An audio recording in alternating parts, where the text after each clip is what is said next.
இன்றைக்கி காலையில் எடுத்த மினி விலாக் தாங்க வெட்னஸ்டே. இன்றைக்கி கொள்ளு ரசமும் பொட்டேட்டோ ஃப்ரை தான் பண்ணியிருந்தேன். கொள்ளு ரசம் எப்படி வைக்கிறது நான் ரெசிபி சொல்கிறேன், ட்ரை பண்ணி பாருங்கள். ஏன்னா சளிக்கு ரொம்ப நல்லாயிருக்கும்.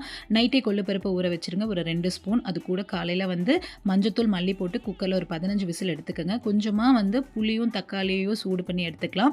மிக்ஸி ஜாரில் தக்காளி, பூண்டு, கருவேப்பிலை, சீரகம், குருமிளகு இது எல்லாமே 1க்கு 2 அரைச்சிட்டு புளி நல்லா கரைச்சிட்டு அது கூட இதையும் கலந்துருங்க. அப்படியே கொள்ளு வேக வச்சுருந்த தண்ணி அந்த கொள்ளோடையே சேர்த்து நல்லா கலந்து உப்பு, மஞ்சத்தூள், மிளகாத்தூள் போட்டு நீங்கள் கலக்கி வச்சுருங்க.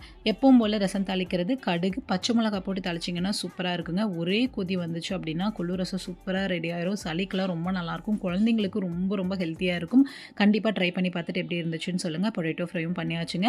ஸ்நாக்ஸுக்கு கொஞ்சம் சுண்டலும் இன்றைக்கி கருப்பு சுண்டல் ஊற வச்சுருந்தேன் இல்லையா, அதையே தாளித்து கொடுத்துட்டேன். ஸோ இந்த vlog உங்களுக்கு ரொம்ப பிடிக்கும்னு நினைக்கிறேன். கண்டிப்பாக நாளைக்கு இன்னொரு ரெசிபியோட பார்க்கலாம். வீடியோ பிடிச்சிருந்துச்சுன்னா லைக் பண்ணி சப்ஸ்கிரைப் பண்ணுங்கள். தேங்க்யூ ஸோ மச்ங்க. Bye by.